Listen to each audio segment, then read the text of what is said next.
జిల్లాకు సంబంధించినటువంటి అధికారులందరినీ కూడా ఈ సమీక్షా సమావేశంలో డిపార్ట్మెంట్ వారీగా ప్రోగ్రెస్ గురించి వాళ్ళందరితో కూడా డిస్కస్ చేయడం జరిగింది.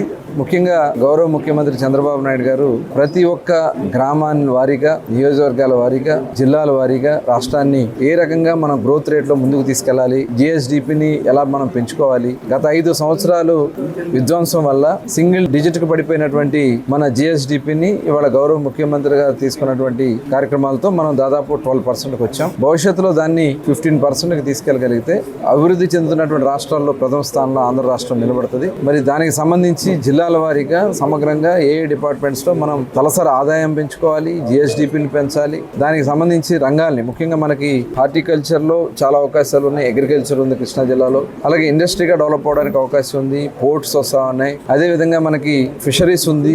ఈ డిపార్ట్మెంట్స్ అన్నింటినీ కూడా యానిమల్ హస్బెండరీ కూడా దీంట్లో మ్యాక్సిమం మనకి డెవలప్ చేయడానికి అవకాశం ఉంది. మరి ఇవన్నీ కూడా ముందుకు తీసుకెళ్ళడానికి ఒక సమగ్ర ప్రణాళిక తయారు చేసుకుంటూ ఏదైతే P4 ప్రోగ్రామ్ ఇవాళ గౌరవ ముఖ్యమంత్రి గారితో పేదరికం లేని సమాజ నిర్మాణం కోసం ప్రతి గ్రామాల వారీగా ఇవాళ ఐడెంటిఫై చేసుకోవడం జరిగింది. ఇవన్నీ కూడా ఇక్కడ సమగ్రంగా ఆలోచన చేయడం జరిగింది.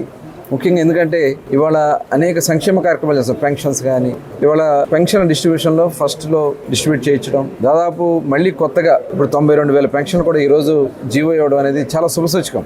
2023 డిసెంబర్ నాటి నుంచి ఆగిపోయినటువంటి పాత పెన్షన్స్ అన్నీ కూడా మళ్ళీ ఇవాళ విడో పెన్షన్స్ అన్నీ కూడా మళ్ళీ ఇవ్వడానికి ఇవాళ దాన్ని తయారు చేసుకోవడం జరిగింది. గౌరవ ముఖ్యమంత్రి గారికి ప్రత్యేకంగా ధన్యవాదాలు తెలియజేస్తున్నాం. అలాగే ఏదైతే మత్స్యకారులకు సంబంధించి వేట నిషేధ సమయంలో మరి ఇచ్చే ఒక భరోసాని గౌరవ ముఖ్యమంత్రి గారి చేతుల మీదుగా రేపు 26వ తారీఖున రాష్ట్ర వ్యాప్తంగా కూడా విడుదల చేయడం జరుగుతోంది. దాదాపు కృష్ణా జిల్లాలోనే 2,000 మంది పైన ఉన్నారు.